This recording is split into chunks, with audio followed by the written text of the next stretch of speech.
Meus queridos irmãos, é com alegria que cumprimento a todos os presentes com a paz de nosso Senhor e Salvador Jesus Cristo.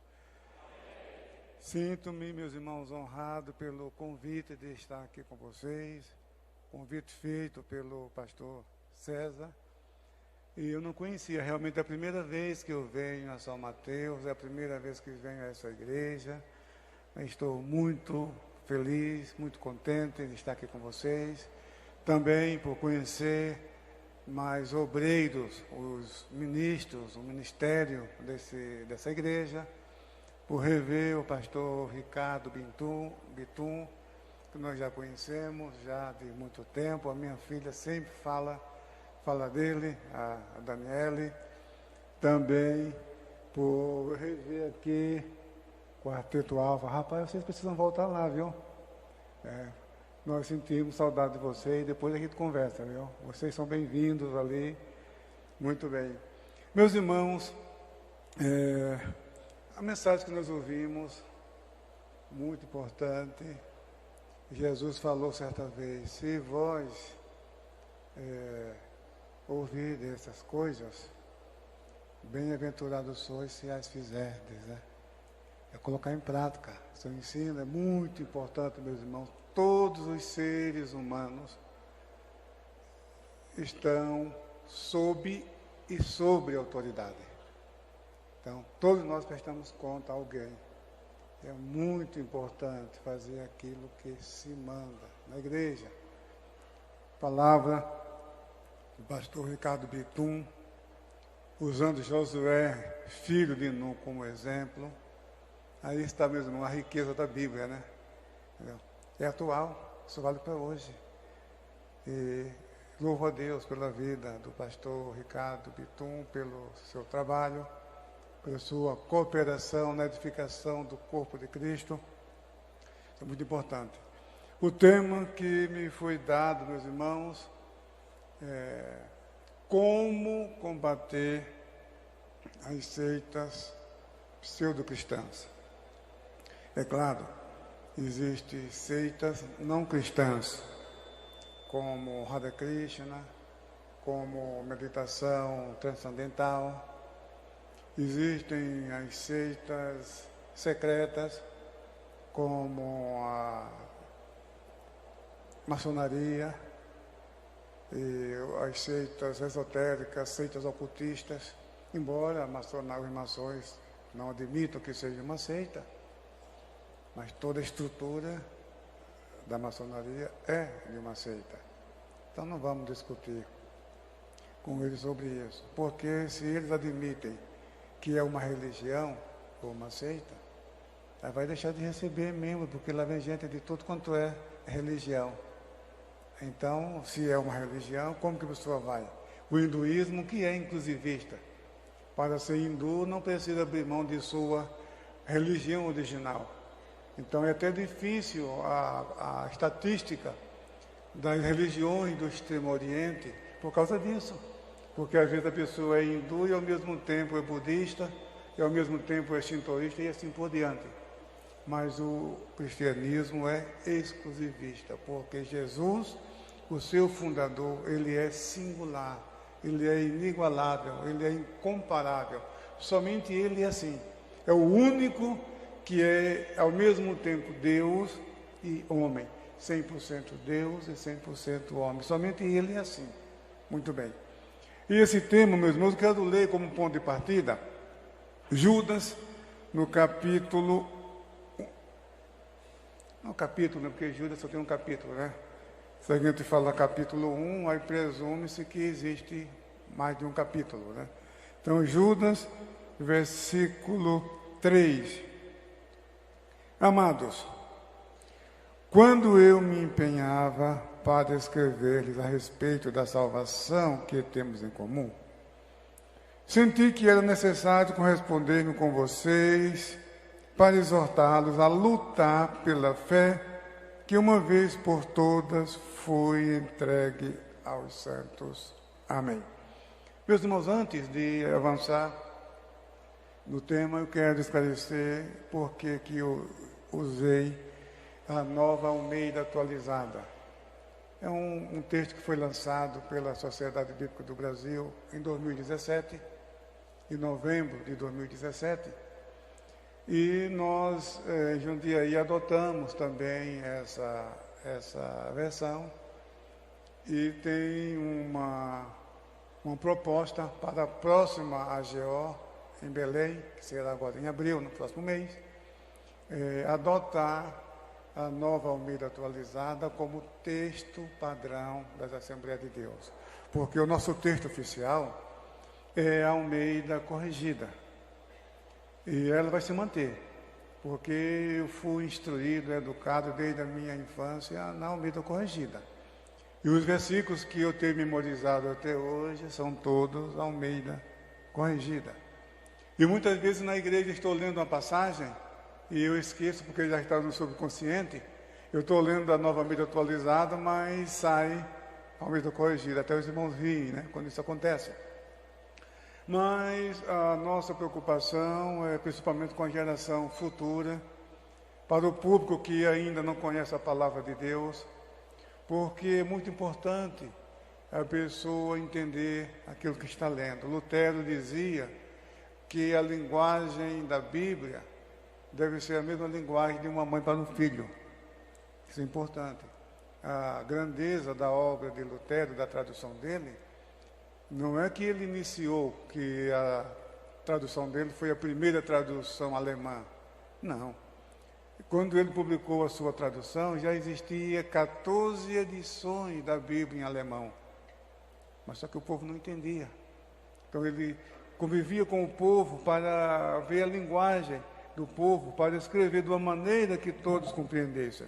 E quando foi fundada a Sociedade Bíblica Britânica e Estrangeira, em Londres, em 1804, o propósito foi esse, abre aspas, disponibilizar a Bíblia numa linguagem que todos possam compreender, por um preço que todos possam adquirir, fecha aspas. Então, nós temos essa preocupação.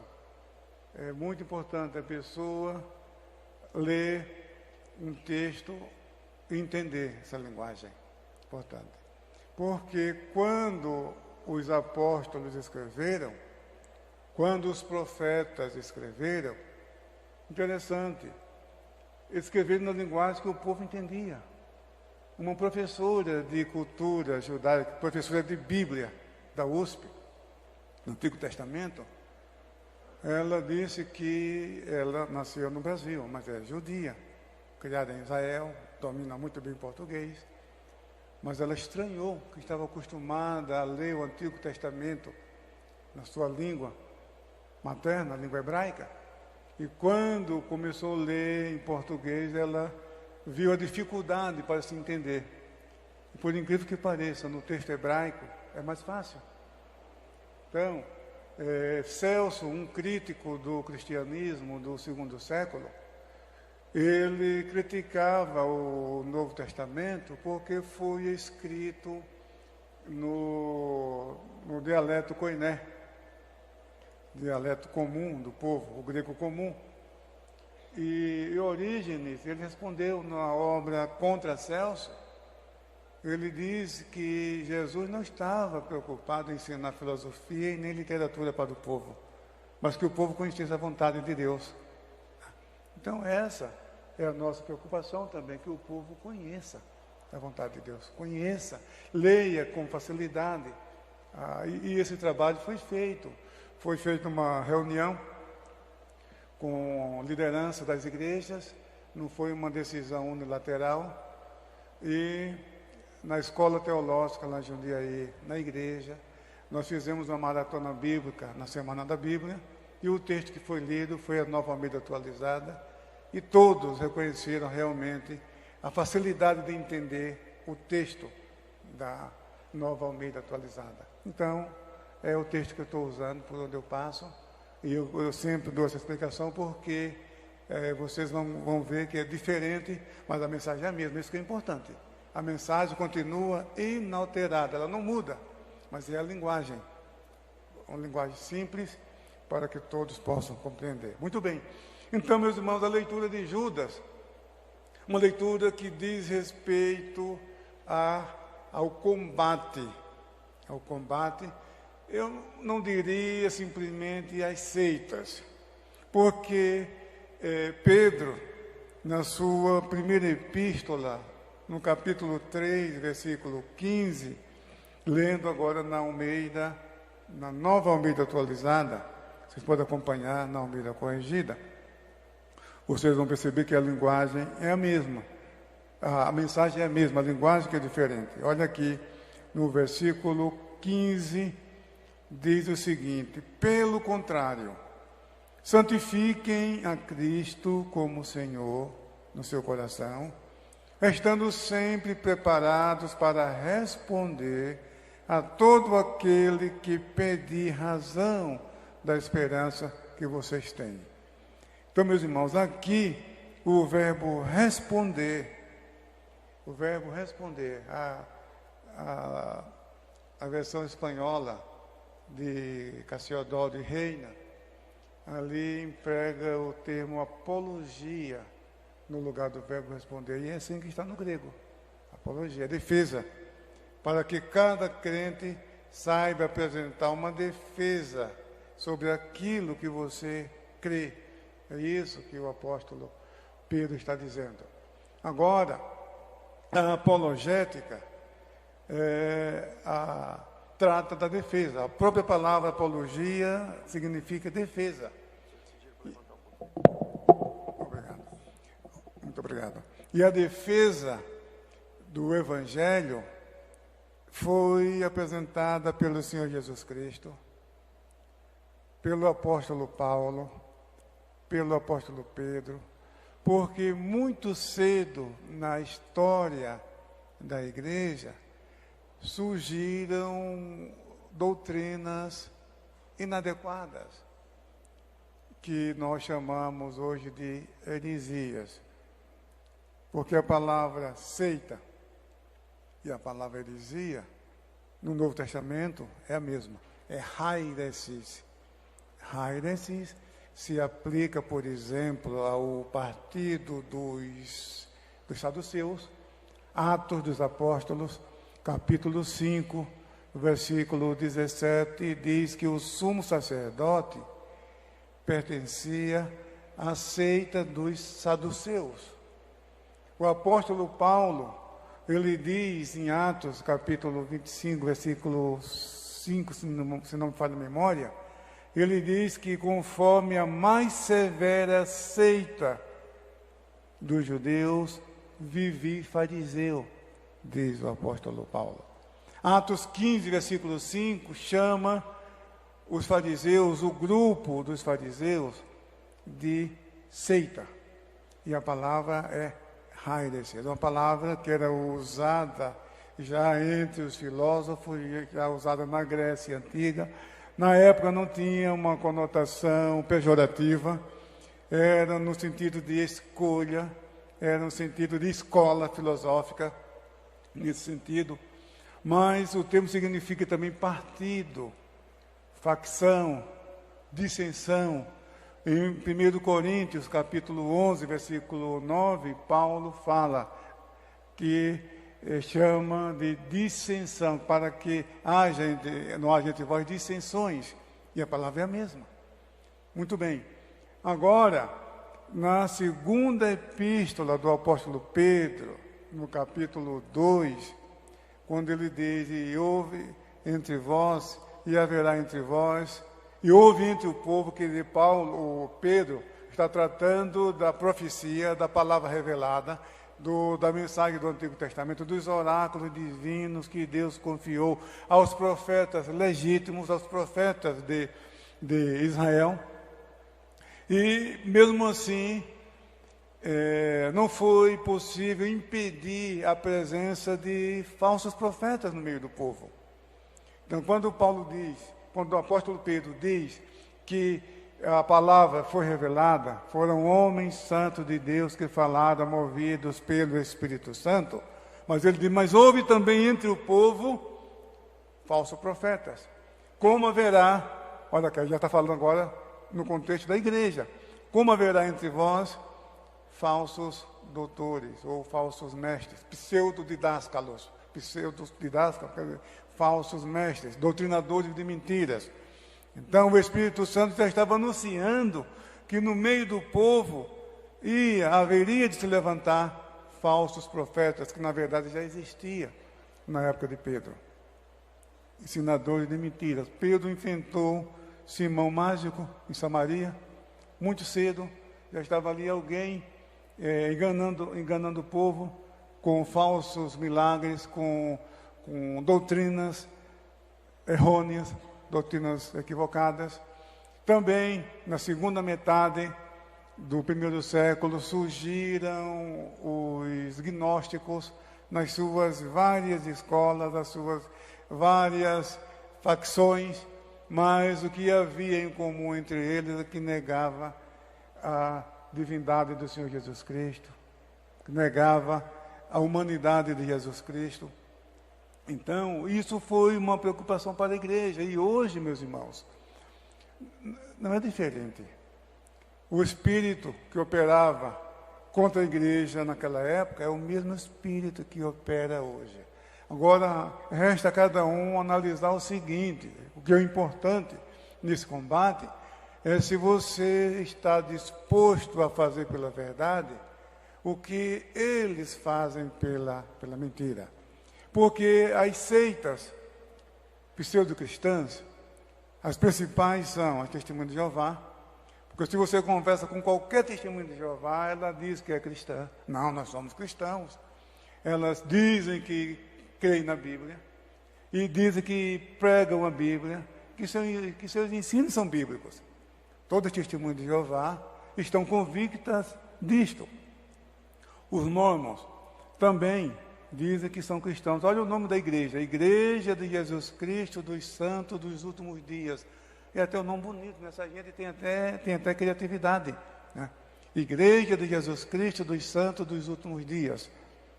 Só que na obra de James Talmage, um eminente líder mormon, foi profeta, porque na estrutura mormon, o profeta tem mais autoridade na vida dos mormons do que o Papa na vida dos católicos.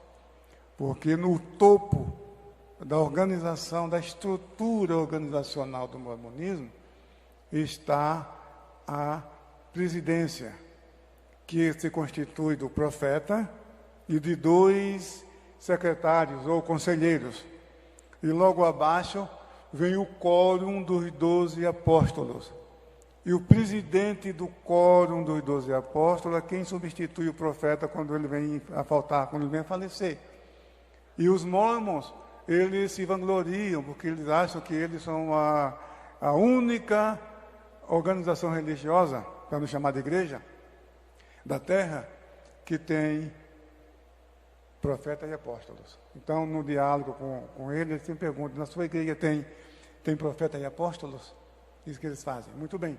Então, eles têm como doutrina, como fonte de autoridade, tem o livro de Mórmon, tem Pérola de Grande Valor, tem Doutrina e Convênio, tem os jornais de discursos e tem também os escritos dos seus profetas. Muito bem. Então, James Talmage, ele diz o seguinte, que a Igreja de Jesus Cristo dos últimos dias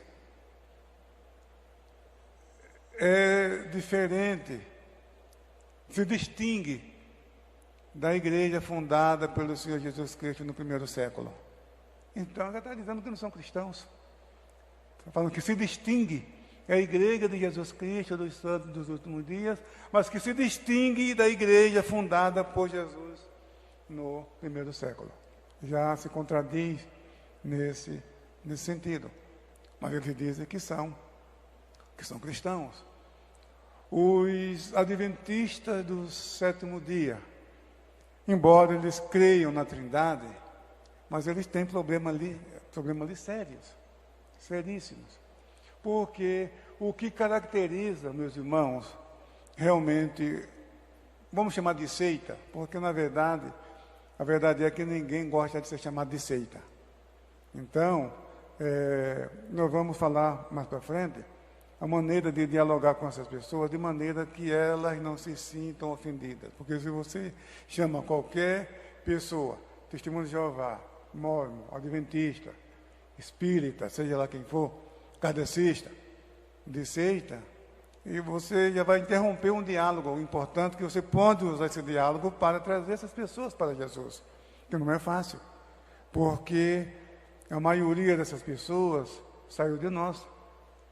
Ela veio das igrejas e acham que encontrou coisa melhor e, portanto, não tem nada para aprender nem ouvir.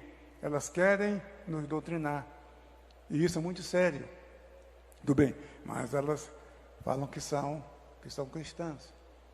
Mas se a gente for analisar à luz da Bíblia e da história da igreja, desde o primeiro século, você vê que não é. Se quer chamar de cristianismo, um cristianismo inadequado. Então, nós chamamos de doutrinas inadequadas. Esse é um termo que não é ofensivo. Se chamar seita é um termo muito pesado. Mas, na verdade, os pais da igreja, Justino Mártir, já no segundo século, Irineu de Leão, ele foi quem primeiro adotou o termo no sentido que nós conhecemos hoje. Inclusive tem um livro dele contra as heresias. Esse livro não sobreviveu em grego, porque ele escreveu em grego, o que sobreviveu foi em latim, mas existe em português, contra todas as heresias. Então ele já usou o termo no sentido que nós conhecemos hoje, sobre a grupos heterodoxos, a grupos que professam ensinos errados. E a palavra heresia é a mesma, é heresia também. Interessante. Então Pedro, quando ele diz, mas houve também entre o povo falsos profetas, como há de haver falsos doutores no meio de vós, que, veja só, que introduzirão encobertamente heresias de perdição, negando o Senhor que o resgatou e assim por diante. Então a palavra heresias ali é o ensino das seitas, embora no Novo Testamento a palavra seja a mesma.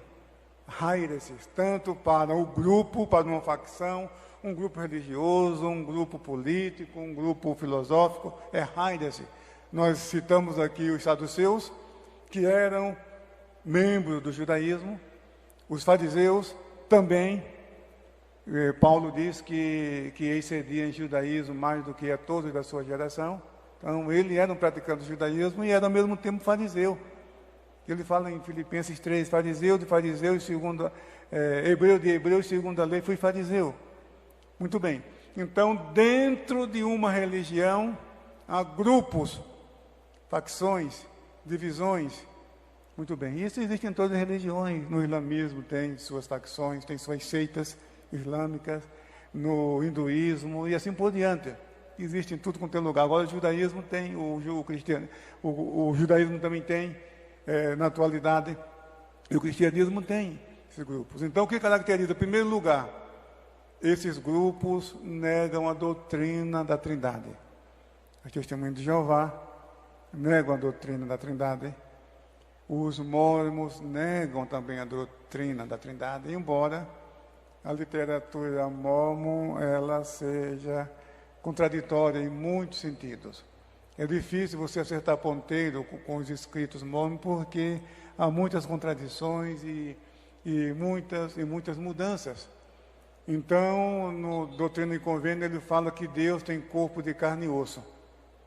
No livro de Mórmon fala que Jesus não foi concebido pelo Espírito Santo, mas foi concebido de forma natural como qualquer ser humano, e ele era filho de José e Maria. Então, e o problema do mormonismo, mais sério ainda, é que eles usam a linguagem que nós usamos, a linguagem cristã, mas tem um sentido diferente, o significado é diferente. Uma vez, um casal recém-casado e novo convertido, veio me procurar porque estava recebendo visita de 2 mormons e esses mormons aceitaram conversar comigo. Então eu fui até a casa daquele irmão.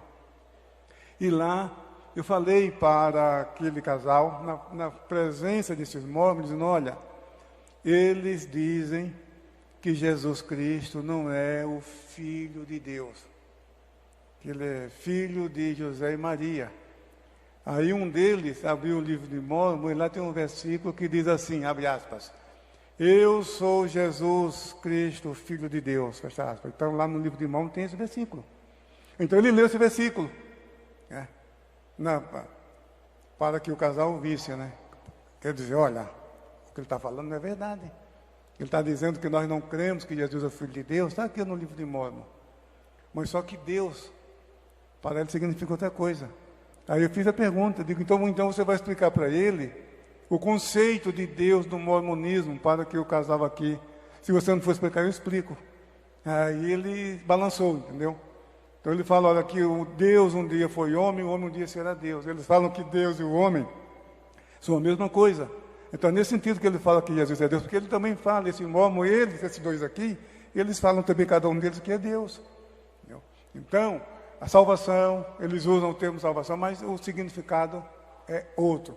E a maneira, veja só, para levar Jesus para as pessoas, a estratégia é a seguinte, porque os mormons são até mais educados. Testemunhas de Jeová, dependendo da pergunta que fizer, ela já te dá uma patada e vai embora. Sabe? E elas são agressivas, elas são educadas quando o assunto interessa, quando você responde as perguntas costumeiras delas, então vai tudo bem. Mas conforme a pergunta, elas já reagem. E os mormons não. Então, a estratégia que eu uso com os mormons é sobre o sacerdócio de Arão e o sacerdócio de Melquisedeque, que eles adotam isso lá, essa estrutura existe lá no mormonismo. E os mormons acreditam piamente nisso.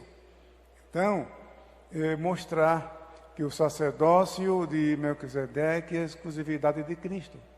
Isso mexe com os mormons.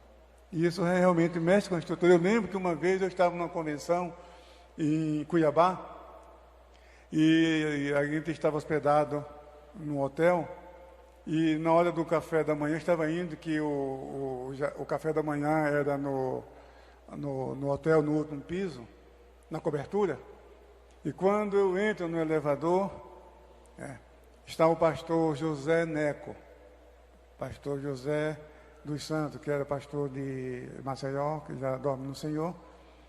E ele estava no elevador, estava indo no café também. Quando eu entrei e fiquei ao lado dele, aí no andar seguinte sobem 2 mormons. Quando os mormons entraram, eu falei, viu, pastor? Então, como eu ia dizer, só ver, o sacerdócio de Arão foi removido. Está lá em Hebreus, no capítulo 7. E o sacerdócio de Melquisedeque pertence exclusivamente a Cristo. Porque lá em Hebreus, no capítulo 7, versículo 24, fala que o sacerdócio de Jesus é um sacerdócio perpétuo. E a palavra grega ali é aparábatos. Aparábatos, que só aparece ali, em nenhum lugar mais no Novo Testamento. Isso significa que é intransferível. Então, o sacerdócio de Melquisedeque é exclusividade de Jesus. Aí nisso o elevador parou, os 2 mormons saíram. Aí eu falei, viu, pastor, me desculpe, viu? Aí eu contei para ele. Na verdade, o que eu queria era evangelizar os 2 mormons, né? Porque, então, se ele sabe que o sacerdócio de Melquisedeque é a exclusividade de Jesus, isso diz a estrutura, a doutrina deles, a crença deles. E a oportunidade foi essa. Ele falou, eu pensei mesmo, né? Eu falei, Ezequias está ficando. Então, eu falei, não, então, uma estratégia, entendeu? Isso quando você receber um mormon, quando ele fizer essa pergunta, se a sua igreja tem profeta e sacerdote, você pergunta, escuta, como funciona o negócio do sacerdócio de Arão, do sacerdócio de Melquisedeque? Outra vez fiquei com uma família, e o bispo mormon foi lá, e essa família era mormon. Mas só que o cunhado, o sogro, a sogra, é tudo da nossa igreja. Mas a filha se casou com o mormon. E depois ela se tornou mormon também. E os filhos, tudo criado entre os mormons. E ali o assunto foi esse também. Foi esse. E o que acontece, no final, aquela família falou o seguinte: viu, bispo? A partir de agora, não sou mais mormon, não vou mais, não preciso mais me visitar, entendeu? E outra coisa que eu vou falar para você, ele falou para mim, o meu nome lá no templo era Ismael, porque quando ele recebe o batismo para o casamento para a eternidade e o batismo pelos mortos, que são cerimônias realizadas no templo, e recebe a ordem de Melquisedeque, ele recebe um nome que é segredo. Ele recebe um nome que não pode revelar para ninguém. E aquele irmão já estava nervoso com ele. Ele falou: olha, eu vou dizer, viu, o nome secreto que eu recebi foi Ismael. Entendeu? Ele não tem nada de espetacular nisso aí, mas a estrutura deles. Então, o mormonismo funciona assim. Agora, as testemunhas de Jeová, isso é difícil. Por quê? A estratégia é a seguinte: quando ela bate a sua porta, você precisa ver o assunto que ela vai te falar. Aí, por esse assunto, você pode dialogar com ela e marcar um dia. Agora, não pense que numa reunião de 1 hora, na casa dela ou na sua casa, vai desintoxicar, sabe? Não, isso vai levar tempo, sabe? Então, tem que haver respeito, tem que haver amor, sabe? Primeiro, antes de tudo, temos que orar, sabe? Porque isso é uma batalha. A luta, o combate contra as seitas, primeiramente, a oração, porque com a oração e com o jejum, você chega aonde você não consegue chegar fisicamente. É como numa guerra. Qual o primeiro processo numa guerra? Quando ela é declarada, vem as tropas de artilharia, não é isso? Então ali, olha, eles destroem ponte, destroem estação de rádio, estação de televisão, rodovias, aeroportos. Então, o que acontece? Destrói toda a estrutura do país, da região. Aí depois disso, aí vem as tropas de infantaria. Aí vem pessoalmente concluir o trabalho. Então nós estamos numa guerra, estamos numa peleja, estamos numa luta contra as seitas. Então a primeira estratégia, oração e jejum. Porque ali Deus, o Espírito Santo, prepara os corações para te ouvir, para receber a mensagem. Porque ninguém pode dizer que Jesus é o Senhor, senão pelo Espírito Santo. Todos nós estamos aqui, conhecemos a Jesus porque nós fomos revelados pelo Espírito Santo. Ninguém pode conhecer a verdadeira identidade de Jesus simplesmente por uma demonstração matemática, por uma explicação filosófica, por argumentos persuasivos, não. É o Espírito Santo. Muito bem, então, você orando, o Espírito Santo vai lá e faz a obra. Aí, quando chegar a vez da infantaria, então você é um colega de trabalho, colega de escola, isso é muito importante. Veja o assunto que ele vai te levar. É por aí, porque se você chega com um assunto, falsas profecias, por exemplo, aí na cabeça da testemunha de Jeová, você já foi testemunha de Jeová. E quem já foi testemunha de Jeová, não pode, nenhuma testemunha de Jeová pode dialogar, pode conversar com quem já foi testemunha de Jeová. Isso aí, eles são proibidos. Testemunho de Jeová, você quando chega ali no Salão do Reino, é um atendimento 5 estrelas, você fica encantado com a recepção. E isso nós muitas vezes precisamos aprender com eles. Mas na verdade Jesus disse, né, que os filhos das trevas são mais prudentes nas suas gerações do que os filhos da luz. Realmente, eles têm uma estratégia realmente extraordinária. A pessoa chega ali, tem uma recepção 5 estrelas. Mas depois que a pessoa passa pelo discipulado deles, chega ao batismo, se torna publicador. Publicador é aquela testemunha de Jeová que sai de casa em casa, porque nem toda testemunha de Jeová aparece na sua estatística, são considerados testemunhos de Jeová os que são publicadores. Muito bem. Então, entrou ali, aí não existe mais uma saída honrosa. Não é o que acontece com as nossas igrejas. Quantas vezes a pessoa me procura, olha pastor, eu estou indo para tal igreja, eu tenho família ali, eu moro mais perto, eu visitei lá, me sinto... Tá bom, meu irmão. Eu gostaria que você servisse a Deus aqui conosco. Você quer ir lá, não tem problema nenhum. A gente ora, abençoa. As portas estão abertas, qualquer época você quiser voltar, você pode voltar, não tem problema nenhum. Uma vez, não faz muito tempo, um pastor batista me telefonou, se podia receber, veja que gesto. Olha, a pessoa não pode receber, são pessoas de bem, pessoas de bom testemunho. Lá não existe isso.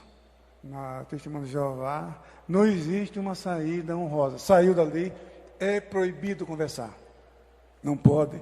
Se encontrar na rua, estiver do lado direito da calçada, e a testemunha de Jeová encontra alguém que foi testemunha de Jeová, qualquer que seja o motivo do desligamento, eles mudam. É proibido até cumprimentar, nem falar um oi. Funciona assim. Aí você vai falar das falsas profecias. Ela vai dizer, ó, na cabeça da testemunha de Jeová, você já foi testemunha de Jeová, não tem diálogo. Não. Então, primeiramente, você tem que conhecer aquilo que você crê, é claro. Senão você corre o risco de cair na armadilha deles. Isso é muito importante. Conhecer bem aquilo que nós cremos. A Assembleia de Deus, a Convenção Geral, lançou em 2017 a nossa declaração de fé. A confissão de fé das Assembleias de Deus, com 24 capítulos, e trata de todos esses assuntos.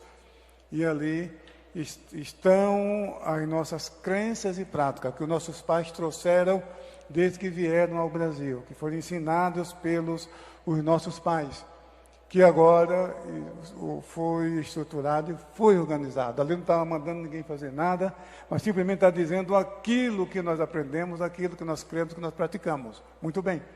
Então ali você tem como saber tudo aquilo que nós cremos sobre Deus, sobre a Trindade, sobre o Senhor Jesus Cristo, sobre o Espírito Santo, sobre o homem, sobre o pecado, sobre os anjos, sobre Satanás e os demônios, sobre a igreja, sobre as ordenanças da igreja, sobre o governo espiritual da igreja, sobre o batismo no Espírito Santo, sobre os dons espirituais, sobre o mundo vindouro, sobre a vinda de Jesus. Tem tudo ali, de forma simples. É uma confissão de fé. Começa cada capítulo assim: cremos, professamos, ensinamos que.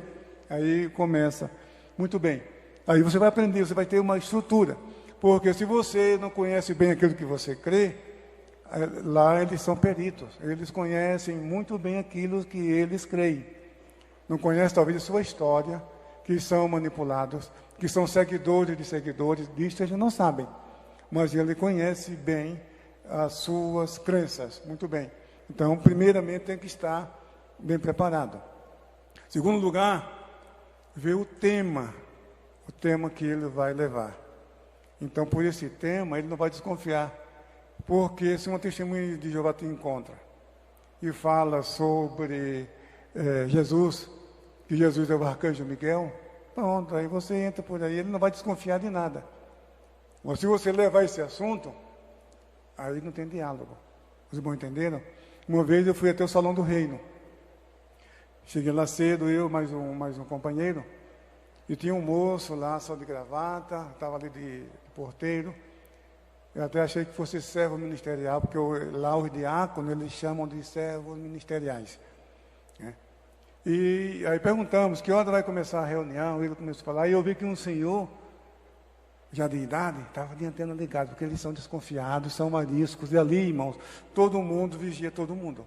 Ali não existe liberdade, não existe honra, não existe dignidade nem liberdade. Ali todo mundo vigia todo mundo. E aquele senhor estava atento. Aí quando perguntamos para aquele moço se ele era testemunho de Jeová, ele falou, sou estudante.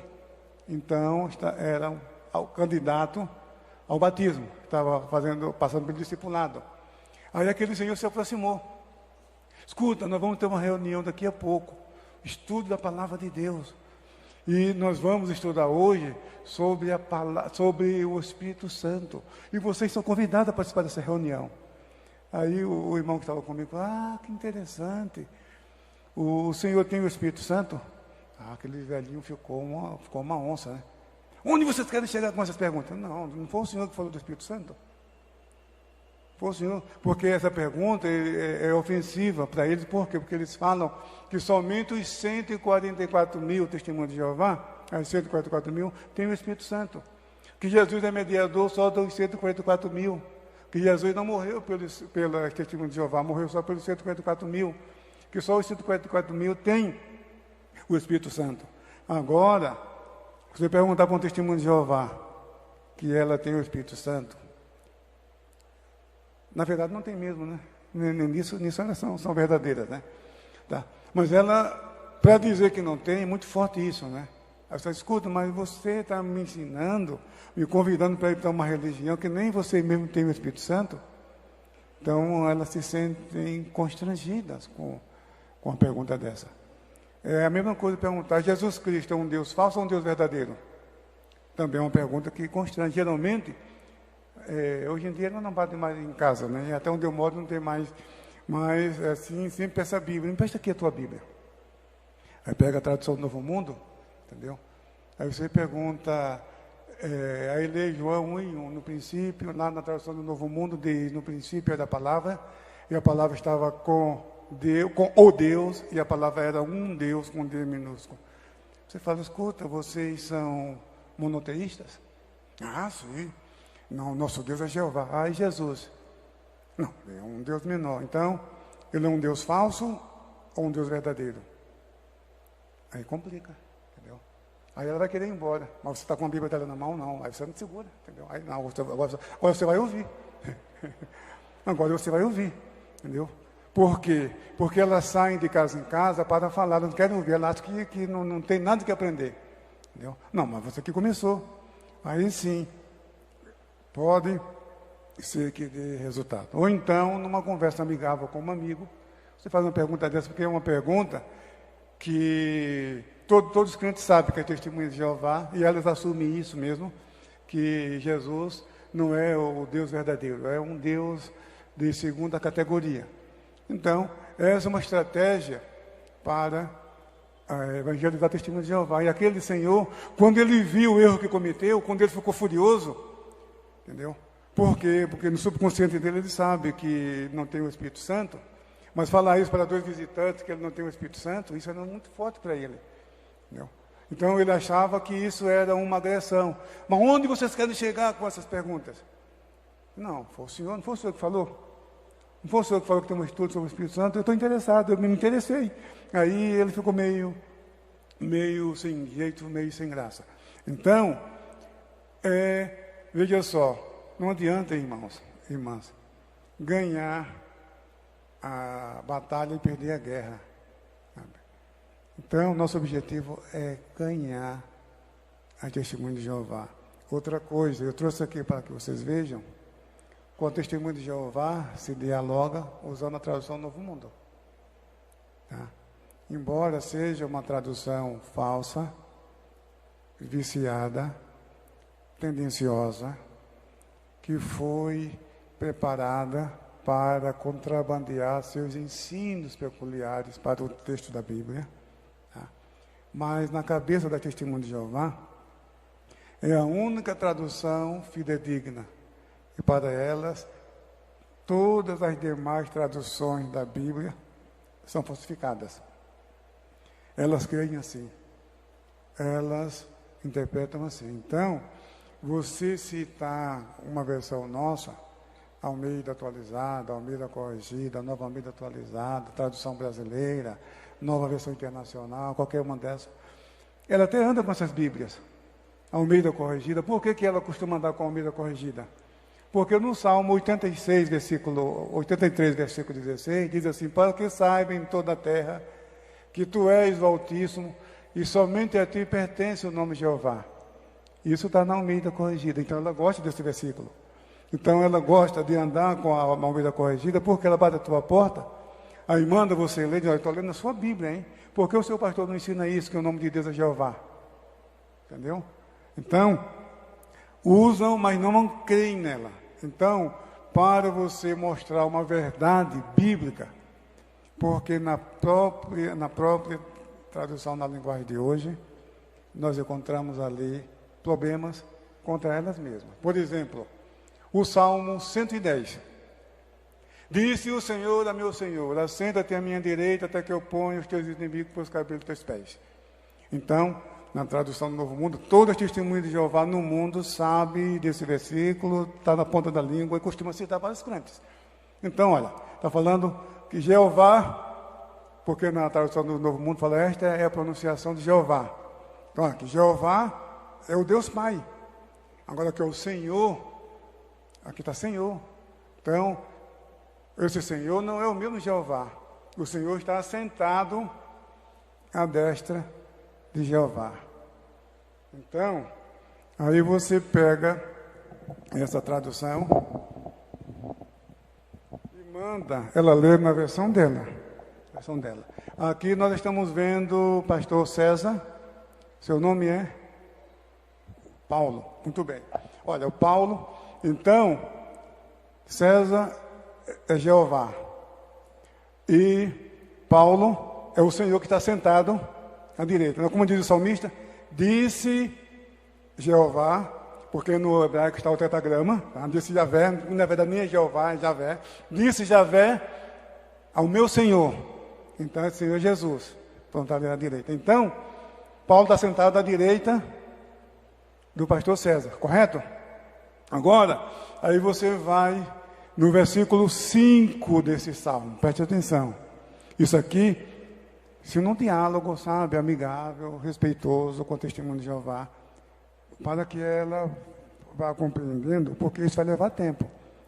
Essa reunião deve acontecer com frequência, de maneira respeitosa. Ela tem que ver que você não está debochando da religião dela, não está debochando da fé, da crença dela, mas que você está preocupado com a salvação dela. Então, olha, o Salmo 110, na tradução do Novo Mundo, diz assim, no 10, disse o Senhor... Opa, não, estou vendo a minha, tem que pegar aqui. Tem que pegar a tradução do Novo Mundo. Olha aqui. Está assim. Jeová declarou ao meu Senhor, sente-se à minha direita, até que eu ponha os seus inimigos debaixo dos seus pés. Muito bem, então, a testemunha de Jeová, essa é a versão dela, ok? Então, se o Senhor está sentado à direita de Jeová, logo o Senhor não pode ser Jeová. Agora veja o que diz o versículo 5 desse mesmo Salmo, na tradução do Novo Mundo. Diz assim, Jeová estará à sua direita, ele esmagará reis no dia da sua ira. Opa, espera um pouco. Jeová está à direita de quem? Jeová está à direita de quem? Não. Isso aí você não sabe, a repercussão, o que causa isso no testemunho de Jeová. Entendeu? Mostra isso, olha, está vendo? É sua tradução. Jeová, Jesus está sentado à direita de Jeová, e Jeová sentado à direita de Jeová, porque o versículo 5 fala, sentado Jeová à tua direita. Esse é um ponto. Outro, João capítulo 20, versículo 25, na tradução do Novo Mundo, aquela passagem de Tomé. Isso aqui também é uma maneira de você dialogar com a testemunha de Jeová de maneira respeitosa e mostrar na versão dela. João capítulo 20, versículo 25, olha aqui. Lemos o seguinte. Então os outros discípulos disseram a Tomé, vimos o Senhor. Mas ele respondeu, se eu não vi o sinal dos pregos nas mãos dele, ali não puser o dedo e não puser a minha mão no lado dele, de modo nenhum acreditarei. Tá, isso aqui está na Nova Mídia Atualizada, mas é a Bíblia da cristandade, na linguagem da Testemunha de Jeová. Não tem validade, não tem validade, porque o problema aí está nos pregos, tá? Então, estamos aqui na tradução do Novo Mundo, está falando a mesma coisa, o sinal dos pregos. E qual é o efeito disso aí? Olha aqui, versículo 25. Então os outros discípulos lhes disseram: nós vimos o Senhor. Mas ele lhes disse: se eu não vi nas mãos dele a marca dos pregos, não colocar o dedo na marca dos pregos, e não colocar a mão ao lado dele, de modo algum acreditarei. Então, o que acontece? Nas publicações das Testemunhas de Jeová, o que nós encontramos ali é a figura de Jesus numa estaca. Porque até 1930, eles diziam que Jesus foi crucificado numa cruz, morreu numa cruz. Ele usava um bottom, que tinha até o símbolo da maçonaria ali, uma coroa com uma cruz, naquela coroa. Então, se você ver a literatura daquela época, a revista Sentinela, até 1930, trazia como logotipo uma cruz dentro da coroa. Aí Rutherford, o segundo presidente da Testemunha de Jeová, mudou. Aí falou que Jesus morreu foi numa estaca e não numa cruz. Então, as suas gravuras aparecem Jesus assim, e tem um prego só. Entendeu? Então, quando a Testemunha de Jeová te oferecer uma literatura, uma revista Sentinela, ou qualquer livro, e você encontrar o Cristo estacado e não crucificado como prego só, você manda ele ler essa passagem. Escuta, mas aqui também fala dos pregos. Mas aqui parece que só tem um. Isso aí também. Parece uma coisa simples, mas não é. Sabe por que não é simples? Porque nós sabemos que somos falhos, que somos limitados, que estamos sujeitos ao erro, que somos humanos. Mas as Testemunhas de Jeová, a liderança delas, se colocam como porta-vozes de Deus. Eles falam que tem a mesma autoridade dos profetas e apóstolos da Bíblia. As Testemunhas de Jeová acreditam nisso. Então, isso aí mexe com o Testemunho de Jeová. Neste livro aqui, Provas Documentais. Isso aqui foi um trabalho que você não imagina. Os assuntos estão agrupados por temas. Aqui são as publicações das Testemunhas de Jeová. Facsímile, fotografamos, principalmente as obras antigas que as Testemunhas de Jeová não têm acesso, porque você fala isso para não, isso é mentira, isso é calúnia dos apóstatas. Até 1954, as Testemunhas de Jeová acreditavam que Jesus Cristo era adorado, podia ser adorado, e na verdade adoravam Jesus, mas na edição de janeiro, 15 de janeiro, de 1954, na página 31 da Sentinela, proibiu a adoração a Jesus. Agora passa a ser idolatria. Aí você pergunta para a Testemunha de Jeová, escuta, e a Testemunha de Jeová que morreram antes? Morreram na idolatria? E Russell, fundador de vocês, e Rutherford, e toda a liderança, e toda a Testemunha de Jeová, que morreram adorando Jesus, e agora? E agora? Como vai? Isso aí mexe com a Testemunha de Jeová. Mas a primeira reação dela é que isso é mentira. Isso é mentira. E ela não vai buscar na fonte porque vai duvidar do corpo governante, que são as autoridades espirituais dela. Corpo governante. Então, eles estão pecando em duvidar do corpo governante. Então, é difícil. Então, esse material é muito importante. Isso aqui é um arsenal muito forte na evangelização das Testemunhas de Jeová. Porque tudo que você falar, ela vai negar, falando que muitas coisas elas aceitam, é claro. Mas ela não vai aceitar que Russell foi trinitariano, que ele aceitou a doutrina de Arius a partir de 1881. As falsas profecias não vão admitir também. As mudanças doutrinárias a transfusão de sangue, por exemplo, a vacina, elas não vão admitir isso, mas aqui são documentos das próprias testemunhas de Jeová. Uma maneira de você dialogar com o adepto de seitas é usar suas próprias publicações, os mormons usando a publicação delas, os adventistas usando os escritos da Ellen White, usando os seus escritos. Aí você vai... ela não tem como questionar. Okay? Então, o adventista não nega a trindade, mas fala que Jesus é o arcanjo de Miguel. Que trindade é essa? Que Jesus passa a ser criatura? Porque Miguel é criatura, arcanjo. Arcanjo quer dizer líder dos anjos.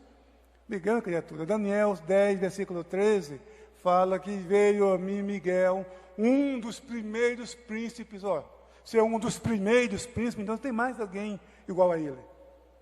Então existe mais de um arcanjo.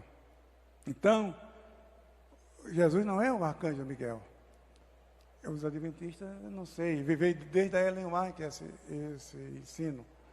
Então, questão do sábado, que isso é o ponto mais crucial. Ele faz um trabalho de proselitismo sectário e desleal, levando os nossos irmãos para a sua igreja, porque não reconhece que somos cristãos. Então, isso é sério, isso é complicado. Então, coloca os escritos da Ellen White com a mesma autoridade da Bíblia, que eles chamam de o espírito de profecia. Então, o que caracteriza a seita? Negar a trindade, colocar qualquer escrito com o mesmo nível de autoridade da Bíblia, e o exclusivismo ou inclusivismo, incluir salvação para todo mundo, isso é seita, ou também restringir a salvação só ao seu grupo, isso é seita. Porque está escrito, todo aquele que invocar o nome do Senhor será salvo. A salvação está no nome de Jesus, e não numa organização religiosa. Então, a Testemunha de Jeová pregam que só existe salvação lá, na Torre de Vigia. Os mormons pregam que a salvação é só no mormonismo. Os adventistas pregam que a salvação é só no mormonismo, e assim por diante. Então, meus irmãos, o tempo não permite ir mais além. E eu encerro por aqui, mas eu quero falar para vocês que tenho aqui heresias e modismos que tratam dessas várias doutrinas inadequadas. Temos aqui Manual da Apologética Cristã, que aqui sim, aí inclui até o islamismo. Aqui tem Testemunho de Jeová, Adventista, Reverendo Moon, os unicistas e assim por diante. Muito bem. E, finalmente, com isso eu encerro. Eu trouxe um lançamento recente que eu escrevi com a minha filha. 29 minutos para entender a Bíblia. E 29 minutos não é um truque não, viu? É uma série da editora. Eu tenho um aqui, ó. 29 minutos para falar bem em público, do professor Reinaldo Polito. É uma série da editora. E eu fui convidado e aceitei porque o meu objetivo é mostrar a Bíblia para a sociedade de um modo geral. As pessoas não crentes que não conhecem a palavra de Deus têm interpretações, visões equivocadas sobre a Bíblia. E eu aceitei, mas por fim, começamos a escrever. Eu achei que era interessante para a igreja também. Já 2 escolas estão adotando no curso teológico, na disciplina de bibliologia. Ok? E aqui eu incluí também os apócrifos por 2 razões. Primeiro, porque o nosso povo conhece muito pouco sobre os apócrifos, como eles foram produzidos, quando eles ingressaram na Septuaginta. No final eu coloco o cânon protestante, do outro lado o cânon católico romano e depois o cânon ortodoxo. São 3 cânones diferentes da Bíblia. Então, a primeira parte de 7 capítulos é um resumo de como a Bíblia foi preservada, desde o tablet de barro ao tablet digital, ok? E termino com as traduções da Bíblia em português. A segunda parte, o Antigo Testamento. E a terceira parte, o Novo Testamento. Está ali à disposição dos irmãos. E com isso eu encerro, agradecendo a paciência dos irmãos, o honroso convite do pastor César, E foi muito bom ver vocês e ver meus companheiros, que alguns deles não conhecia antes. Amém.